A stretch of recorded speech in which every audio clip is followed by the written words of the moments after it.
itu hari ini, karakter-karakter apatis terhadap orang tua ini itu sudah terbangun. Jadi mereka memang tidak terlalu memiliki perhatian lebih terhadap orang tua. Alasannya kan sudah tua. Bahkan yang lebih parah lagi ada satu kota itu punya tradisi orang tua yang sudah tua, yang sudah lanjut usia harus ditaruh di panti asuhan. Dan yang lebih parah lagi, ada satu tradisi di salah satu tempat itu orang tua yang sudah tua renta, yang sudah tidak mampu ditinggalkan di hutan. Dan biar dia meninggal di sana, mati di sana. Tahu alasannya? Alasannya sederhana Bapak Ibu. Biar tidak ada beban. Lihat seorang bapak-bapak. Maaf Ustadz, saya terlambat. Kenapa Pak? Saya harus ngurus orang yang sakit dulu. Ceritalah beliau. Yang sakit ini Ustadz, pensiunan salah satu perusahaan besar. Dia punya anak 4, semuanya sukses. Berduit. Ketika bapak ini sakit, yang jaga perawat. Pertanyaan saya Bapak Ibu lah. Ini dari hati yang paling dalam. Kalau kita ini sakit, yang pengen merawat kita nih, yang Bapak Ibu inginkan untuk merawat Bapak Ibu siapa? Itu naluri orang tua, fitrahnya begitu.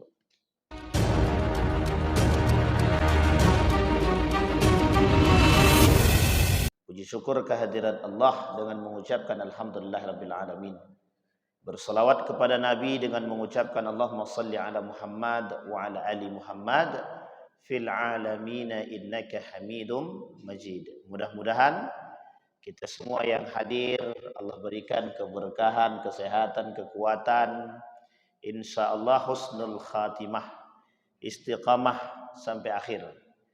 Mudah-mudahan Allah masukkan kita ke dalam surganya dengan rahmatnya Allah. Untuk orang tua kita yang telah mendahului kita, Allah sehatkan, Allah kuat. Untuk orang tua kita yang telah mendahului kita, Allah tempatkan di tempat terbaik di sisinya. Allah terima amal ibadahnya, Allah kumpulkan bersama orang-orang yang saleh dan ma'as siddiqina wasyuhada'i wassalihin. Orang tua kita yang masih hidup, Allah sehatkan, Allah kuatkan, Allah berkahi hidupnya, Allah luaskan rezekinya, Allah anugerahkan anak-anak yang saleh dan salihah. Amin ya rabbal alamin. Baik Bapak Ibu sekalian yang berbahagia, kita lanjutkan kajian kita dari kitab Al-Kabair Syamsuddin Az-Zahabi sampai kita terakhir kemarin kepada orang-orang yang meninggalkan haji dengan sengaja. Sekarang kita masuk dosa yang ke-8, al-kabiratu tsaminat, al-kabiratu ats-tsaminatu. Dosa besar yang ke-8. Apa dosa besar yang ke-8? Uququl walidain. Berbuat durhaka kepada kedua orang tua. Pas betul doanya tadi. Kata seorang penyair dalam syairnya itu, alaika bibirril walidaini kilaihima wa birri dzawil qurba wal abaid. Wajib bagi kalian berbuat baik kepada kedua orang tua dan begitu juga dzawil qurba wal abaid. Keluarga, sanak famili, karib kerabat, namanya menjaga hubungan. Maka wajib bagi kita menjaga hubungan dengan orang tua, wajib bagi kita menjaga hubungan dengan tetangga dan segalanya. Wa qada rabbuka alla ta'budu illa iyyahu wa bil walidaini ihsana. Kalimat selanjutnya itu ada imma yablughanna 'indakal kibra ahaduhuma aw kilahuma fala taqul lahumā uff wa la tanharhuma wa qul lahumā qawlan karīmā. Singkat cerita kita potong. Wa qada rabbuka alla ta'budu illa iyyahu wa bil walidaini ihsana. Wa in jahadaka 'ala an tusyrika bima laysa laka bihi 'ilmun fala tuti'huma wa sahibhuma fid dunya ma'rufa. Bapak Ibu sekalian yang berbahagia, pertanyaan pertama, mengapa kita harus berbuat baik kepada orang tua? Nah, ini kan pertanyaan nih. Ibu-ibu, mengapa kita harus berbuat baik kepada orang tua? Ridhonya Allah di ridhonya orang tua. Ridallahu fi ridal walidain. Sekarang kita nalar dengan akal sehat. Mengapa kita harus patuh, tunduk dan hormat kepada orang tua? Toh hidup ini kan masing-masing. Alasannya Bapak Ibu sekalian yang berbahagia, perjuangan. Allah memberikan kelebihan kepada orang tua itu, mempertaruhkan nyawanya demi anaknya. Mempertaruhkan nyawanya demi anaknya. Ada istilah di kalangan orang-orang hari ini, satu ibu, satu bapak bisa menjaga dan mendidik 10 anak. 10 anak belum tentu bisa mendidik satu ibu. Bukan mendidik, mengawas, menjaga. Kalau ibunya dididik, terbalik itu. Kenapa bisa istilah ini muncul? Kenapa bisa istilah seperti ini muncul? Satu ibu bisa mendidik banyak anak, tapi banyak anak tidak bisa menjaga, mengawas satu ibu. Kenapa ini bisa muncul pernyataan itu? Jawabannya sederhana. Karena banyaknya anak yang menelantarkan orang tua. Saya cerita di sini kalau tak salah. Di Singapura itu ada aturan di apartemen itu tidak boleh dikunci. Kejadian kemarin itu 4 hari jasadnya membusuk. Jasad orang tua itu sudah 4 hari. Tidak ada yang tahu. Maka dibuat kebijakan harus tidak boleh ditutup rapat dan tidak boleh dikunci. Kemarin ada cerita di Australia. Seorang anak tinggal di sana, tiba-tiba ibunya datang dari daerah. Datang ke kota. Sampai di kota, karena ibu ini datang tak ngasih tahu sama anaknya, kaget anaknya. Loh ibu, kok ibu datang kok nggak ngasih tahu? Kasih tahu dulu. Rumahku kan sempit. Aku harus pesankan hotel kalau tidak apartemen. Jadi di sana itu Bapak Ibu, orang tua datang tidak di dalam rumah kita. Dan mereka tidak tahu dalam rumah kita itu privasi. Kata mereka privasi. Maka orang tua ditaruh di apartemen. Ditaruh di hotel kalau datang. Wah, ini kan sikap, karakter. Jadi Bapak Ibu, di barat itu hari ini karakter-karakter apatis terhadap orang tua ini itu sudah terbangun. Jadi mereka memang tidak terlalu memiliki perhatian lebih terhadap orang tua. Alasannya kan sudah tua. Bahkan yang lebih parah lagi ada satu kota itu punya tradisi orang tua yang sudah tua, yang sudah lanjut usia harus ditaruh di panti asuhan. Dan yang lebih parah lagi, ada satu tradisi di salah satu tempat itu orang tua yang sudah tua renta, yang sudah tidak mampu ditinggalkan di hutan. Dan biar dia meninggal di sana, mati di sana. Tahu alasannya? Alasannya sederhana Bapak Ibu. Biar tidak ada beban. Coba bayangkan, biar tidak ada beban.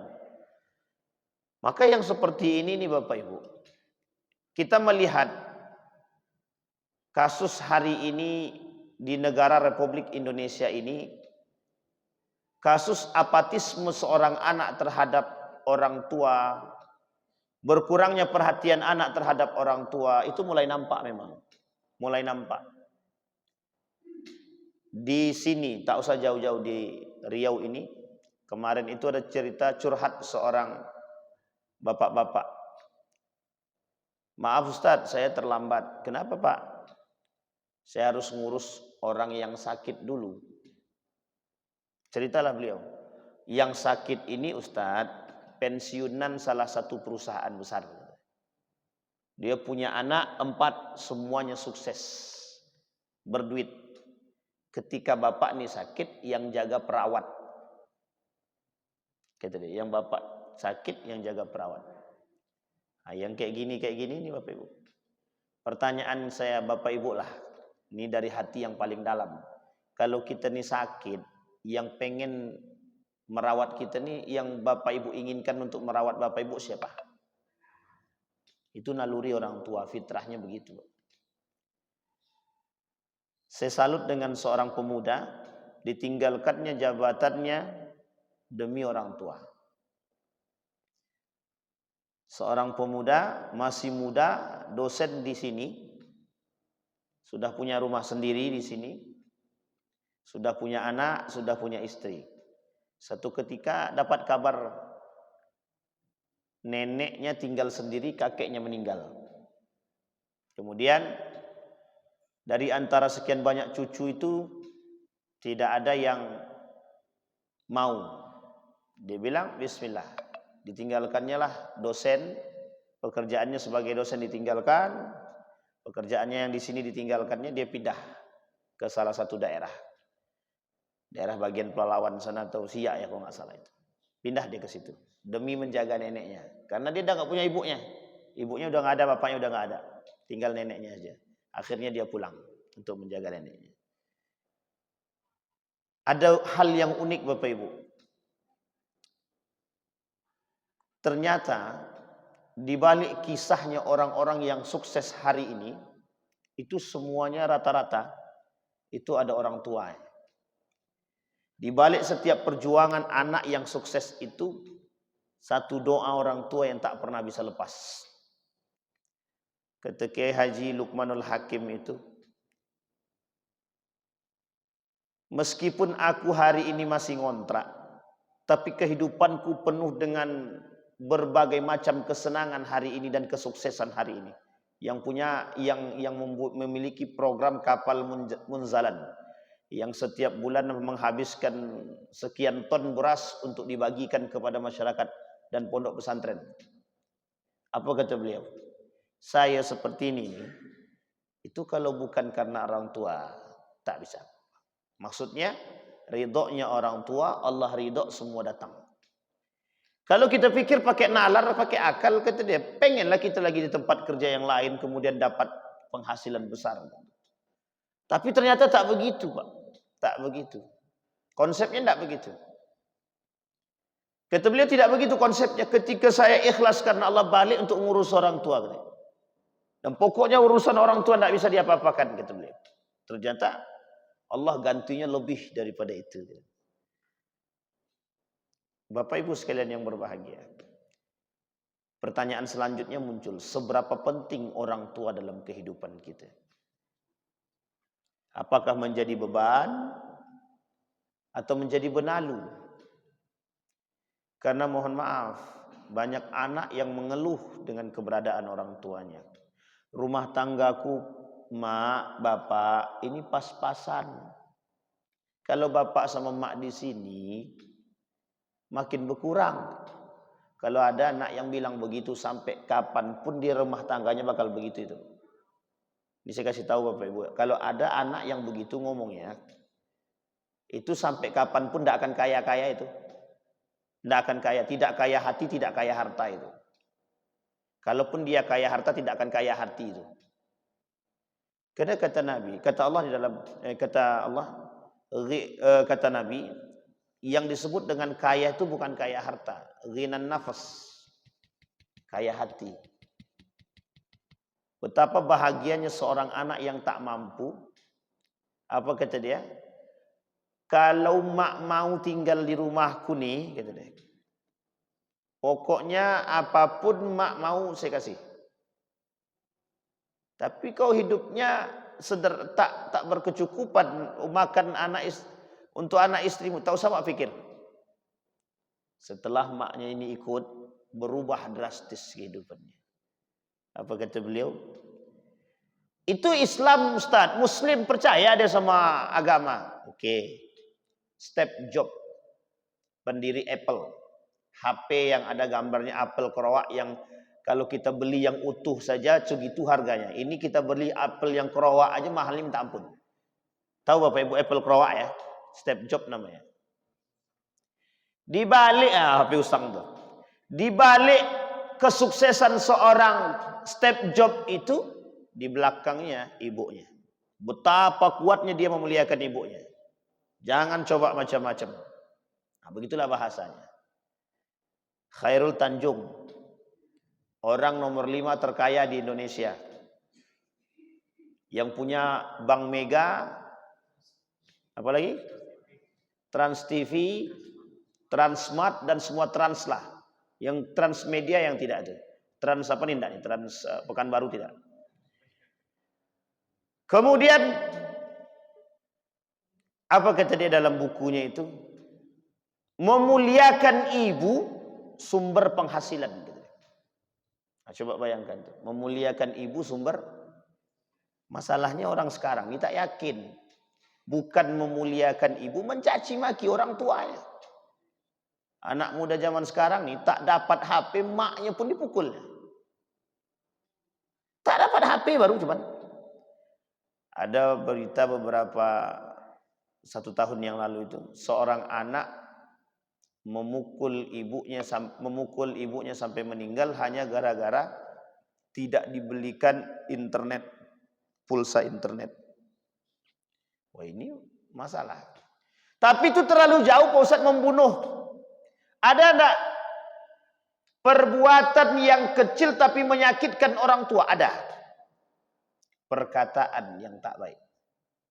Yang kedua Pak Ustadz, membangkang kepada orang tua. Maka kata Nabi, jangan pernah kau menyakiti hati orang tua sekecil apapun. Ketika ada anak menyakiti hati orang tua, ndak ridho dia, ndak ikhlas dia dengan perkataan itu rezeki yang tadi turun kepada anak tadi tertutup. Nah, pertanyaannya begini, Bapak Ibu mau melihat anak Bapak Ibu rezekinya tak lancar? Kan tak mau orang tua. Tapi Allah tak begitu langsung Pak. Allah nih, sekalipun orang tuanya kasihan terhadap anaknya, biar rezekinya tetap lancar, tapi Allah tetap akan memberikan pelajaran kepada anak itu. Pasti. Kau udah durhaka sama orang tuamu, tetap Allah kasih. Disitulah bahasanya wa qada rabbuka alla ta'budu illa iyyahu wa bil walidaini ihsana, kata Allah. Hei anak-anak, berbuat baiklah sama orang tua selagi masih hidup. Kalau dah mati, sulit bagi kita kembali untuk mengulang. Karena bukan bisa lagi mengulang. Maka manfaatkan itu. Nah, sekarang kita lihat. Mengapa, pertanyaan selanjutnya, mengapa durhaka kepada orang tua ini termasuk dalam kategori dosa besar? Satu, bukan soal ketidakpatuhan seorang anak kepada orang tua, tapi ternyata pembangkangan seorang anak kepada orang tua hampir sama derajatnya dengan membangkang kepada Allah. Ini poin pentingnya, Pak. Poin pentingnya di situ. Ternyata seorang anak yang durhaka kepada orang tuanya sama tingkat kedurhakaannya kepada Allah. Kok bisa begitu, Ustaz? Pembangkangan kepada Allah. Pengkhianatan seorang anak terhadap orang tua adalah, pengkhianatan seorang anak kepada Allah dan Rasulnya adalah ketika anak ini tidak patuh kepada orang tuanya. Jadi kalau dia tak patuh kepada orang tuanya, diibaratkan tak patuh kepada Allah dan Rasulnya. Kalau tak patuh kepada orang tua dan Rasulnya, tak patuh dia kepada Allah, tak patuh dia kepada Rasul, tingkatannya dosa besar. Dalam hadis yang lain Nabi bilang begini dalam hadisnya. Kata Nabi, ada orang yang tidak, Allah itu melarang diri dia untuk memasukkan dia ke dalam neraka, ke dalam surga. Kalau bahasa lainnya begini. Kata iblis itu, kawanku itu 10. Satu di antara 10 itu, kata iblis, seorang anak yang durhaka kepada orang tua. Bahkan dalam riwayat yang lain itu masuk surga tanpa masuk neraka tanpa hisab. Jadi langsung masuk dia ke dalam neraka, tidak perlu dihisap-hisap. Anak yang durhaka kepada orang tua tidak perlu dihisap, langsung masuk neraka. Nah, coba bayangkan.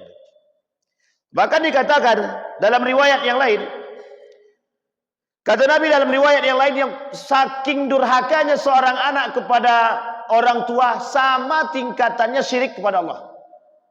Coba bayangkan dosa besarnya, saking besarnya, Pak. Kullu dzunub yuakhirullahu minha ma syaa ila yaumil qiyamah illa uququl walidain. Semua dosa itu kata Allah diakhirkan di hari kiamat kecuali dosa kepada kedua orang tua. Makanya Bapak Ibu, balasan anak yang durhaka kepada orang tua itu dibalas di dunia langsung. Apa balasannya? Kalau dia menyakiti hati orang tuanya, rumah tangganya berantakan. Hancur. Hancur, Pak. Maka kata para ulama, jika Anda ingin mendapatkan keberkahan dalam rumah tangga, tidak usah jauh-jauh. Ambil tangan mak bapakmu, cium. Minta ridhonya, selesai. Pintu langit yang tertutup rapat untuk tidak menurunkan hakmu terbuka lebar. Coba bayangkan. Sebagian ulama mengatakan doanya orang tua itu pembuka pintu langit. Orang yang memuliakan orang tuanya, air mengalir rezekinya, Pak. Keberkahannya, Pak. Air mengalir. Itulah keberkahannya. Begitulah Allah memuliakan derajat orang tua tadi. Mengapa kok sebegitu mulianya, Pak Ustaz? Ada alasannya? Ada. Pertaruhannya nyawa, Pak. Orang tua memberikan pendidikan kepada anak, pertaruhannya satu saja. Kalau orang tua ini tak bisa memberikan pendidikan yang baik kepada anaknya, baik pendidikan agamanya dan lain sebagainya, orang tua ini di hadapan Allah, Pak, pertanggungjawabannya sebagai seorang pengkhianat. Hei orang tua, aku kasih kalian anak, kata Allah. Tapi kok kalian tidak didik dengan baik? Tak kalian arahkan untuk mencintaiku, kata Allah. Kalian pengkhianat. Jadi taruhannya besar, Pak. Anak tak sembahyang mak bapaknya, Pak. Selangkah seorang anak keluar dari rumah tanpa hijab, kalau perempuan dia terbuka auratnya, selangkah kedua orang tuanya masuk neraka. Coba bayang pertaruhannya apa? Anak tak sholat di rumah, orang tua tidak mengindahkan, orang tua tidak memberikan peringatan. Itu neraka tuh buat mereka berdua itu, Pak. Anak yang tak sholat. Tapi kata anaknya, mak bapakku tak ada ngasih aku peringatan dan pelajaran. Nikmatilah nerakanya itu. Begitu bahasanya lagi. Sekarang, bagaimana seharusnya sikap orang tua terhadap anak? Kembali saya ulang, pendidikan agama, tauhid, mengenal Allah dan Rasulnya yang diberikan oleh orang tua kepada anaknya, itu hukumnya wajib. Kalau tidak diberikan, bapak ibu pengkhianat, dosa besar kepada Allah. Maka bapak ibu, dengan pertaruhan ini, begitu Allah tinggikan derajatnya, Pak. Memang tidak sama dengan Allah, tidak sama dengan Rasulullah, tapi tingkat dosanya, begitulah inginnya Allah. Hei manusia, muliakan orang tuamu, apa yang kau minta aku bukakan buat kalian semua. Itu bahasa sederhananya begitu. Sekarang pertanyaannya, mengapa sekarang muncul anak-anak apatis terhadap orang tua? Mengapa muncul anak-anak sekarang itu kok tidak mau punya perhatian besar terhadap orang tua? Saya ambil contoh. Anak-anak yang sekolah di luar. Sekolah di luar. Balik, betah enggak mereka di rumah? Betah enggak mereka di rumah? Anak-anak ini sekolah di luar. Kita ambillah Jogja. Sekolah dia di Jogja. Kan lama nih enggak ketemu sama orang tuanya. Kira-kira kalau butuh duit kemana mintanya? Butuh duit kemana mintanya? Orang tua. Sekarang pertanyaannya, kalau dia balik dari sana ke rumah, kira-kira lebih betah di mana? Di rumah atau sama kawannya? Ini yang menjadi persoalan kita sekarang, Pak. Pengaruh lingkungan di luar itu terhadap apatisme, terhadap berkurangnya perhatian anak terhadap orang tua, itu disebabkan pengaruh lingkungan dan pergaulan. Kata anaknya, kami Pak Ustadz dulu juga begitu. Selama kami jadi anak SD itu sampai SMP, bapak kami jarang pulang. Nah, ini dampak Pak daripada perbuatan dan pekerjaan orang tua yang berlebihan terhadap pekerjaannya. Pergi pagi, pulang malam. Anak belum bangun, bapak sudah pergi. Anak tidur, bapak baru pulang. Coba bayangkan. Ini kejadian, Pak. Seorang teman itu asal Manado kalau tak salah itu. Sampai hayat bapaknya ini dia tidak ketemu sama bapaknya. Apa kata dia? Bapaknya itu pergi pagi pulang malam. Memang punya banyak duit, Pak. Punya banyak duit. Hidup mewah. Satu ketika anaknya selesai kuliah di salah satu kota itu anaknya itu, dan sudah jadi orang besar. Sudah jadi orang besar. Singkat cerita bapak ini mau ketemu anaknya, tempat kerja anaknya. Kata anaknya, silahkan Pak, bapak terbang saja, ini tiketnya, nanti ada yang jemput bapak di bandara. Dijemput di bandara, bawa ke rumahnya. Begitu aktivitasnya sama yang dibuat oleh bapaknya dahulu. Pergi pagi, pulang malam. Sehingga 1 pekan bapak itu di situ, di tempat anaknya, di kota tempat tinggal kerja anaknya itu, tidak ketemu sama anaknya sama sekali. Bapak tuh. Apa kata bapak tadi? Dia balik ke Manado. Dia ceritakan sama istrinya. Aku di sana tidak pernah ketemu dengan anakku. Apa kata istrinya? Bukankah dulu kau begitu? Ya, aku tak salahkan anakku, kata dia. Aku salahkan diriku sendiri, kata dia. Singkat cerita, meninggal bapak ini, anak ini tidak ketemu. Meninggal bapak ini, anak ini tidak ketemu. Apa yang dilakukan anak ini? Menyesal semenyesal-nyesalnya, ditinggalkannya pekerjaannya di kota tersebut, dia pulang ke kampung, dia jaga ibunya. Coba bayangkan. Jadi jangan kira kemewahan itu bisa memberikan keberkahan. Tidak. Kata kawan saya, lebih baik aku miskin tapi aku tinggal di samping ibuku. Aku rela cium air kaki ibuku, bahkan cium kaki ibuku, kata dia. Hanya demi mendapatkan keridhaannya dan keikhlasannya. Ini berat, Pak. Sebagian orang, ini perbuatan yang sangat berat sekali. Kenapa? Oh, kami sudah punya pekerjaan yang mewah, kok kami tinggalkan orang tua sementara kami harus ke kampung. Tidak mau ya. Nah, kembali kepada poin lagi. Disinilah Bapak Ibu sekalian yang berbahagia. Kenapa Allah meninggikan derajat orang-orang yang memuliakan orang tua. Sekarang bagaimana Pak Ustaz harusnya yang kami lakukan terhadap kedua orang tua kami? 1. Yang harus dilakukan seorang anak kepada kedua orang tuanya, carilah apapun yang bisa kita berikan kepada mereka untuk mendapatkan secerca harapan dan kebahagiaan. Maksudnya bagaimana Pak Ustaz? Bapak Ibu, lakukan sesuatu yang membuat hati dia bahagia, meskipun cuma sedikit. Sampai sini paham ya Bapak Ibu ya? Yang masih hidup orang tuanya, lakukan apapun. Saya merasakan betul Bapak Ibu. Sewaktu bapak saya meninggal, saya tak di rumah. Saya di Madinah. 2 hari kemudian baru saya balik. Dan tidak ketemu. Apa kata orang bapak saya? Waktu kami tinggal di Jogja itu. Baliklah. Tinggal pindah. Dari Jogja pindahlah. Saya kalau tidak disuruh pindah, mungkin tak suruh pulang sama orang tua. Kayak tidak pulang tuh. Sudah terlalu menikmati kota Jogja itu. Akhirnya pulang nih. Jawaban beliau begini.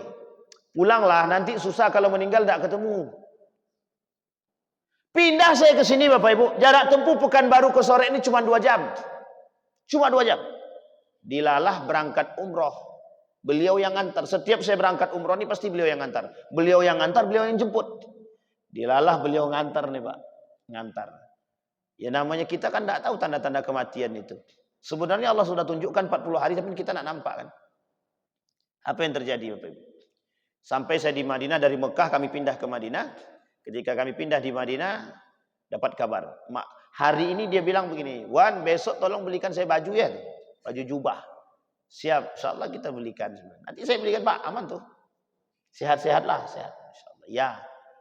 Malamnya dia tidak nelpon. Ditelepon tidak diangkat. Besok subuhnya, saya ngantar jamaah ke bandara untuk berangkat ke Turki. Balik dari situ, jam 4 Saudi Arabia. Jam 4 Saudi Arabia. Berarti 4, jam 8 sini. Dapat kabar dari adik saya. Bang, bapak dah meninggal katanya. Wah Allah, sedihnya bukan main. Oh itu rasanya ya Allah. Itulah lain rasanya Bapak Ibu. Akhirnya setahun yang lalu, tepatnya pada tanggal 4 Januari. Langsung saya pergi ke masjid. Kebetulan hotelnya itu pas di depan Masjid Nabawi. Berangkat, masuk saya ke Masjid Nabawi. Di situ bingung, tidak tahu ngapa-ngapain tuh Pak. Tidak tahu. Seakan-akan sampai hari ini terasa betul. Seolah-olah kehilangan satu pegangan itu udah hilang gitu. Jadi hilang satu pegangan itu seperti kehilangan betul itu. Tidak tahu entah apa yang hilang, pokoknya ada yang hilang. Sampai hari ini tidak pernah.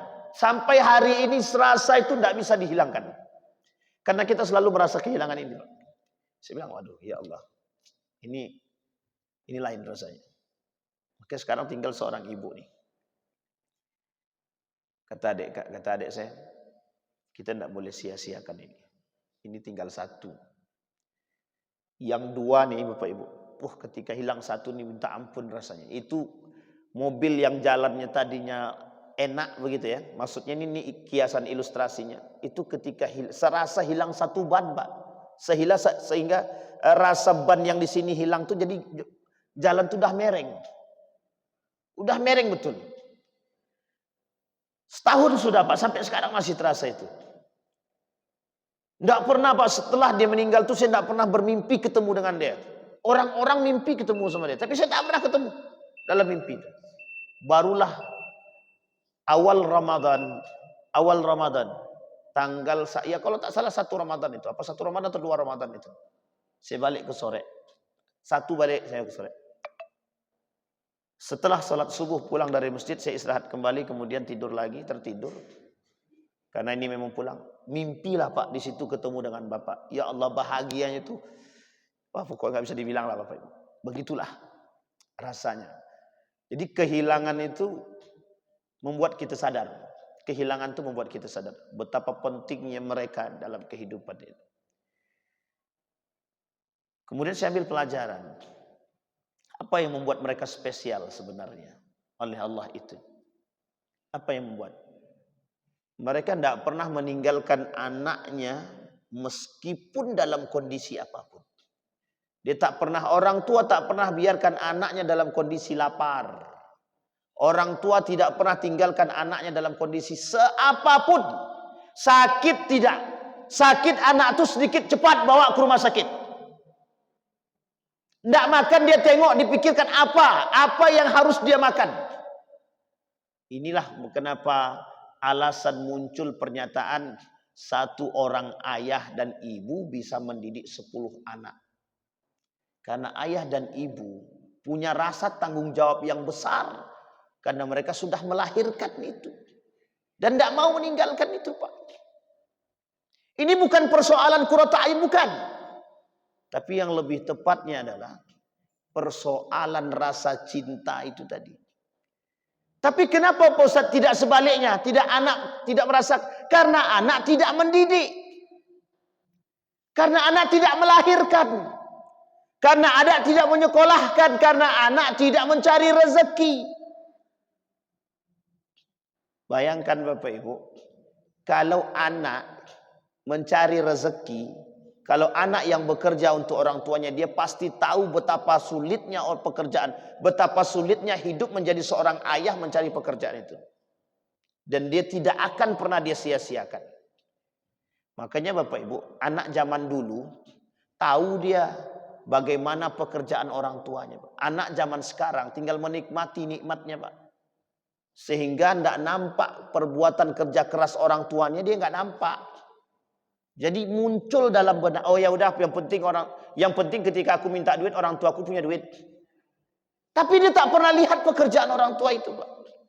Disitulah Bapak Ibu sekalian yang berbahagia yang perlu kita perhatikan.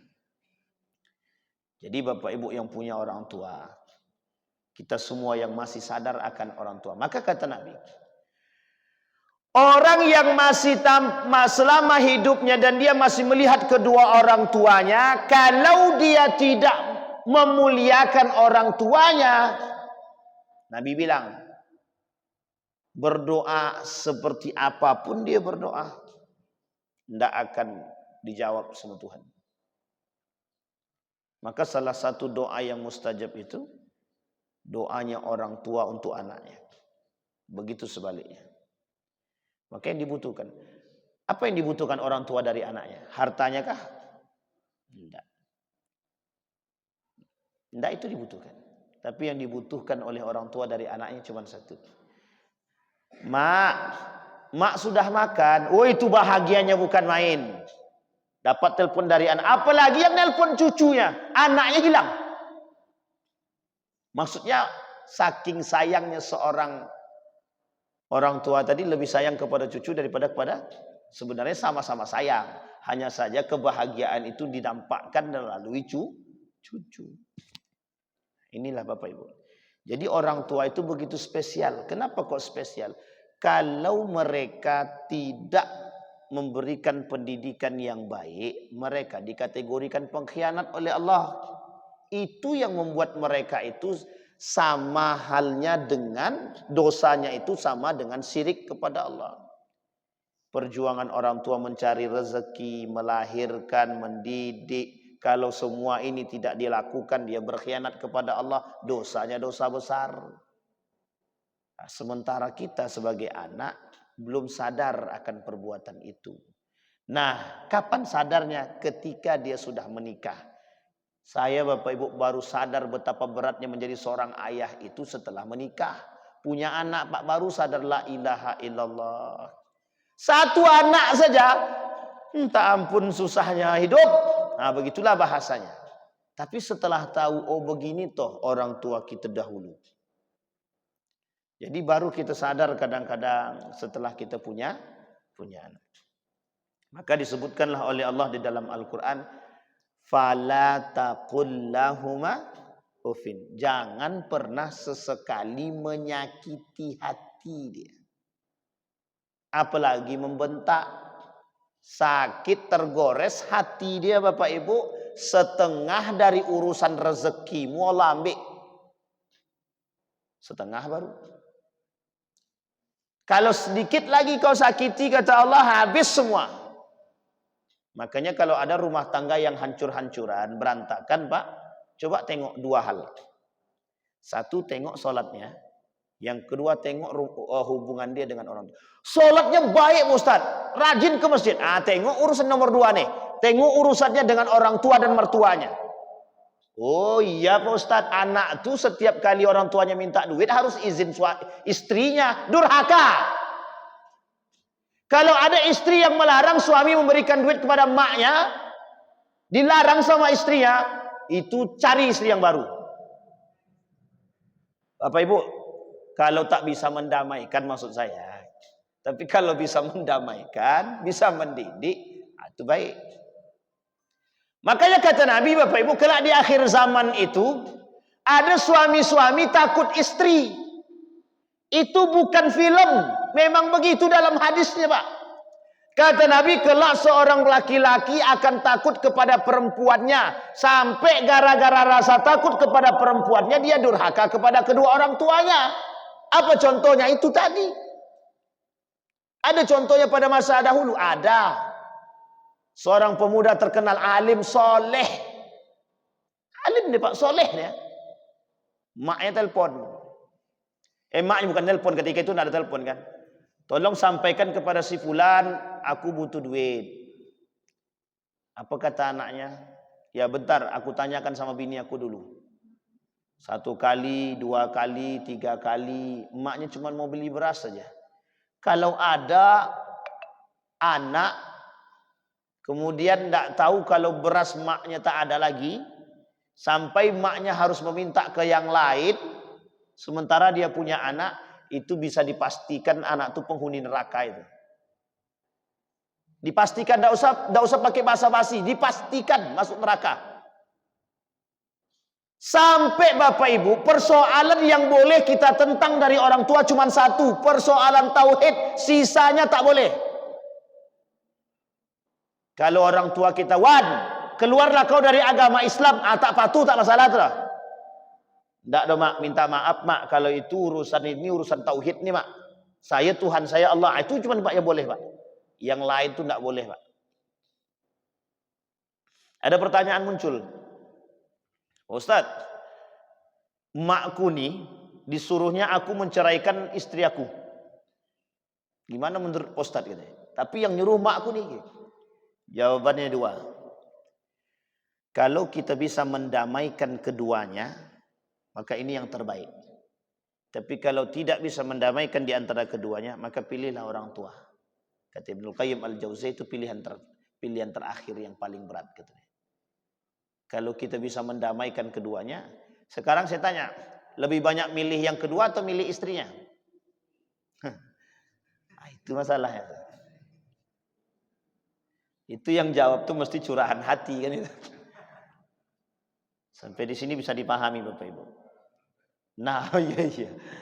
Begitulah Bapak Ibu. Dan itu pertanyaan itu bukan sekarang Bapak Ibu, dah dari dulu. Mana yang harus kami prioritaskan Pak Ustaz? Rumah tangga kami atau orang tua kami? Mana yang harus prioritas Bapak Ibu? Kalau bisa prioritas kedua-duanya itu lebih baik. Itu tidak prioritas Pak Ustaz, itu sama aja semuanya. Iya memang begitu harusnya. Tapi kita nih anak laki-laki, tanggung jawabnya tidak hanya rumah tangga deh.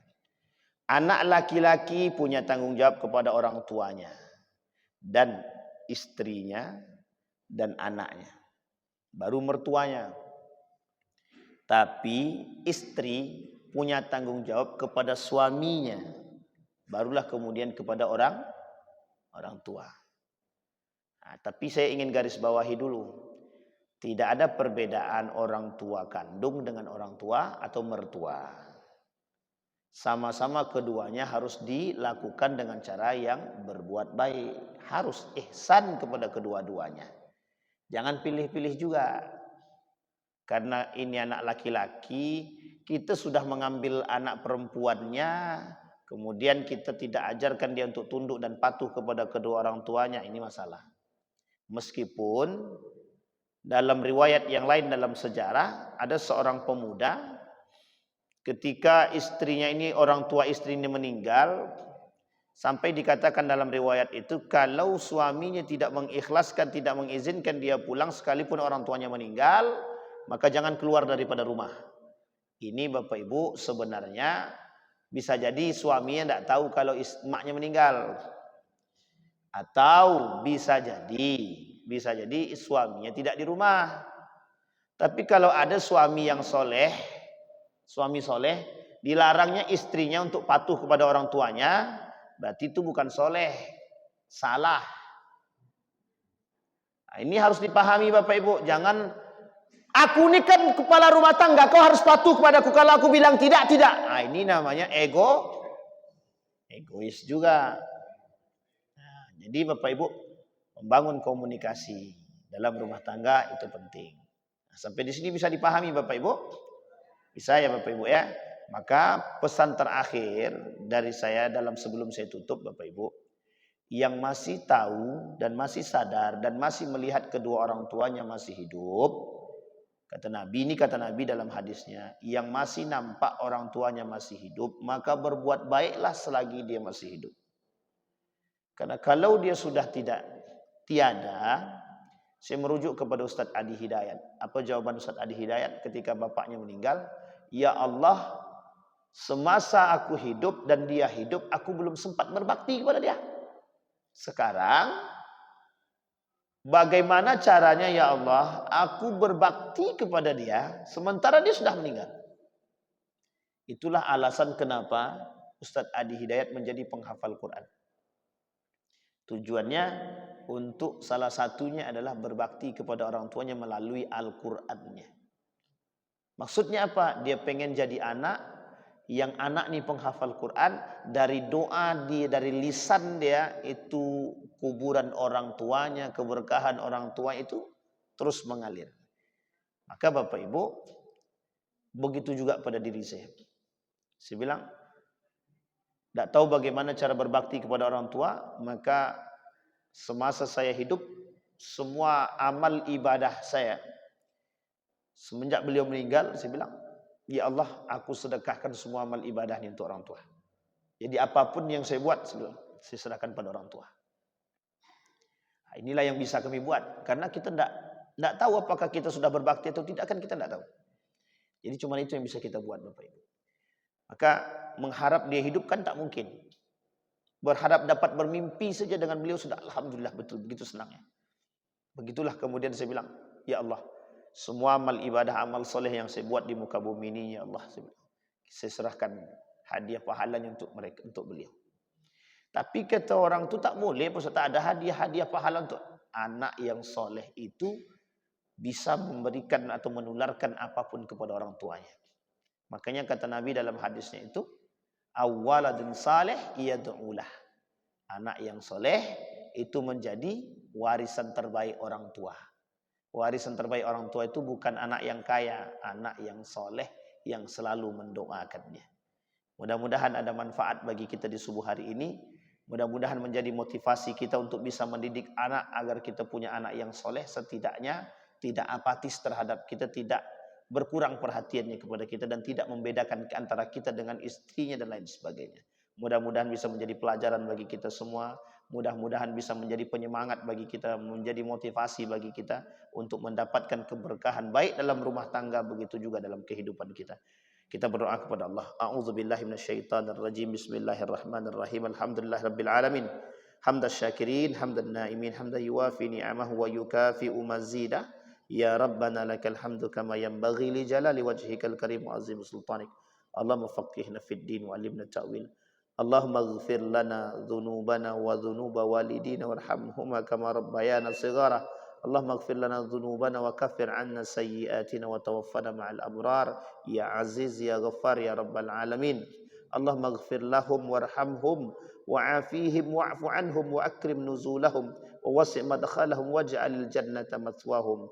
Rabbana zalamna anfusana wa illam taghfir lana wa tarhamna lanakunanna minal khasirin. Allahumma arhamna bil Qur'an. Allahumma arhamna bil Qur'an. Allahumma arhamna bil Qur'an. Rabbana atina fid dunya hasanah wa fil akhirati hasanah wa qina azabannar. Walhamdulillahirabbil alamin. Assalamualaikum warahmatullahi wabarakatuh.